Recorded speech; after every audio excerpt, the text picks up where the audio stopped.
आज के स्टोरी बहुत ही खास होने वाले हैं, तो इस स्टोरी को ध्यानपूर्वक जरूर सुने। तो चलो स्टार्ट करते हैं। एक लड़का करीब 19 साल का था। उसका नाम सौरभ था। बहुत ही ज्यादा चंचल, थोड़ा होशियार, पढ़ने लिखने में माहिर लड़का था।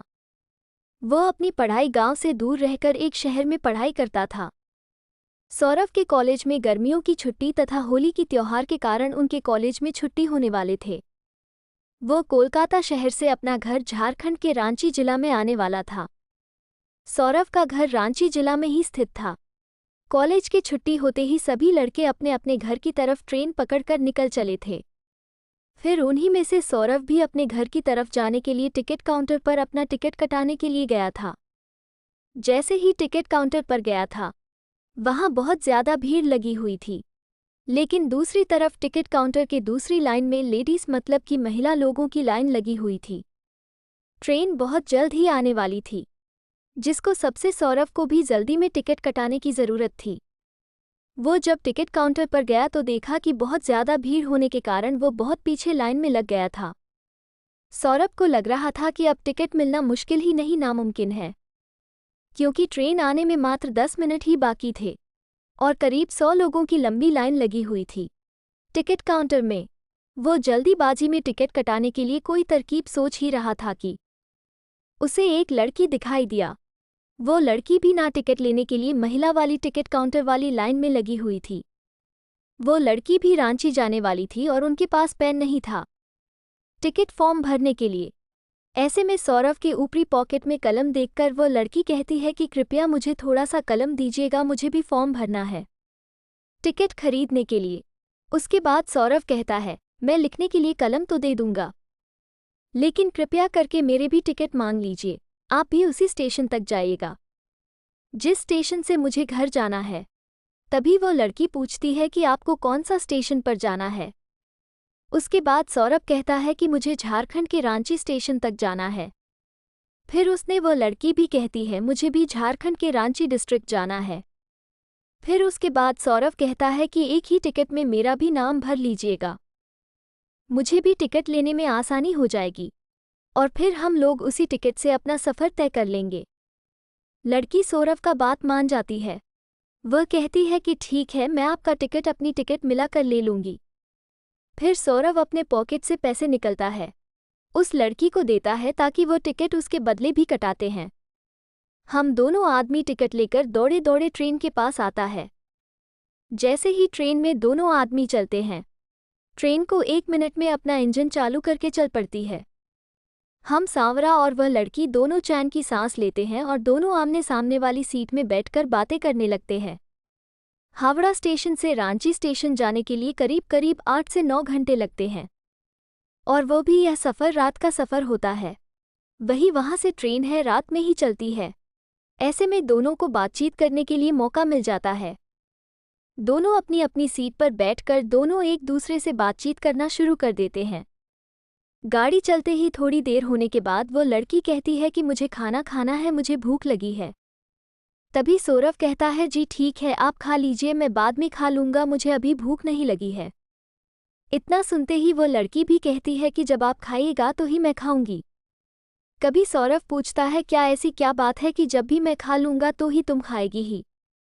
तभी वो लड़की कहती है कि हम दोनों साथ में जा रहे हैं, मैं अकेले खाऊंगी, मुझे अच्छा नहीं लगेगा, इस कारण से मैं जब आप खाएगा तो ही नहीं खाऊंगी।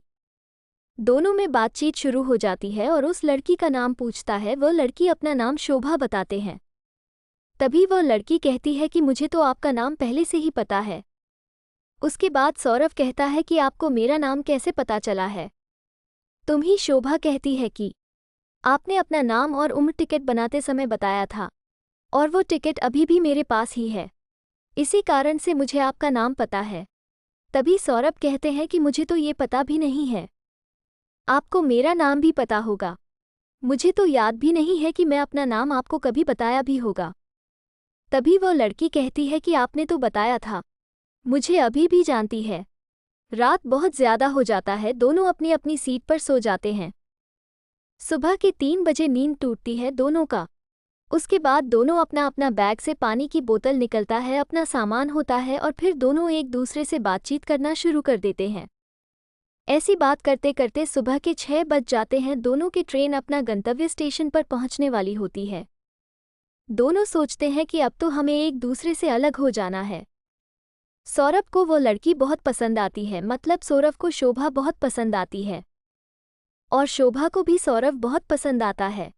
लेकिन दोनों बिना कुछ बात किए एक दूसरे से जाने के लिए तैयार हो जाते हैं। जैसे ही ट्रेन रुकने वाली होती है वैसे ही लड़की मतलब कि शोभा और सौरभ दोनों अपना अपना भगत का सामान उठाते हैं, अपने घर की तरफ चल देते हैं। जैसे ही सांवरा और शोभा दोनों अपना अपना घर पहुंचता है, उसके कुछ देर बाद सौरभ के मोबाइल पर एक कॉल आता है। सौरभ अपना मोबाइल से कॉल रिसीव करता है और कहता है कि आप कौन बोल रहे हैं। तभी उधर से आवाज़ आती है कि मैं शोभा बोल रही हूँ। ये सुनकर सौरभ का मन विचलित हो जाता है और वो खुशी के मारे इधर उधर घूमने लगते हैं। क्योंकि सौरभ को शोभा का नंबर तथा उसका कॉल देखकर उसे बहुत ज़्यादा खुशी मिली है। तभी शोभा मोबाइल पर कहती है कि आपने अपना घर पहुंच लिया है। तभी सौरभ करता है कि हाँ, मैं 1 घंटा पहले ही अपना घर पहुंच चुका हूँ। उसके बाद सौरभ शोभा से पूछता है कि आपने अपना घर पर पहुंचती है। तभी शोभा कहती है कि मैं भी 1 घंटे पहले ही पहुंच चुकी थी, मुझे नहाने और फ्रेश होने में टाइम लग गया था, इसलिए मैं 1 घंटे बाद फ़ोन कर रही हूँ। अब दोनों में खूब अच्छी तरह से बातचीत होने लगी है। दोनों मिलकर हर दिन भर रात भर मिलकर बातें करते रहते हैं और अब दोनों को एक दूसरे से काफ़ी ज़्यादा मित्रता और एक दूसरे में प्यार होने लगा था। एक दूसरे से मिलने के लिए एक दिन ज़रा सी स्टेशन पर बुलाया और स्टेशन के बाजू में एक पार्क था, वही दोनों एक दूसरे से मिलने का समय भी फिक्स किया था। फिर दोनों मिलकर आती वहाँ से बातचीत करते हैं। दोनों एक दूसरे को समझते हैं तथा एक दूसरे को प्यारा अथवा किस करते हैं। उसके बाद दोनों अपनी शादी के लिए अपने अपने घर वाले को कहते हैं। घर वाले दोनों के घर वाले से बातचीत करते हैं और शादी के लिए राजी हो जाते हैं। ये सुनकर सौरभ का मन में खुशी का ठिकाना नहीं रहता है और अपनी शादी के बारे में सुनते ही दोनों को खूब जमकर बातें करने लगते हैं। उसके कुछ ही देर बाद दोनों की शादी हो जाती है और फिर दोनों एक दूसरे के साथ उसी तरह शोभा से एक परिवार के साथ रहने लगते हैं। दोनों का रिश्ता एक बहुत ही ज़्यादा बेहतरीन और बेहतर ढंग से निभाया जा रहा था, क्योंकि दोनों एक दूसरे से बेहद ही ज़्यादा प्यार करते थे। ये स्टोरी आपको कैसा लगा, कमेंट में ज़रूर बताना। अगर आपको अच्छा लगा तो मेरे चैनल को लाइक शेयर सब्सक्राइब ज़रूर करें।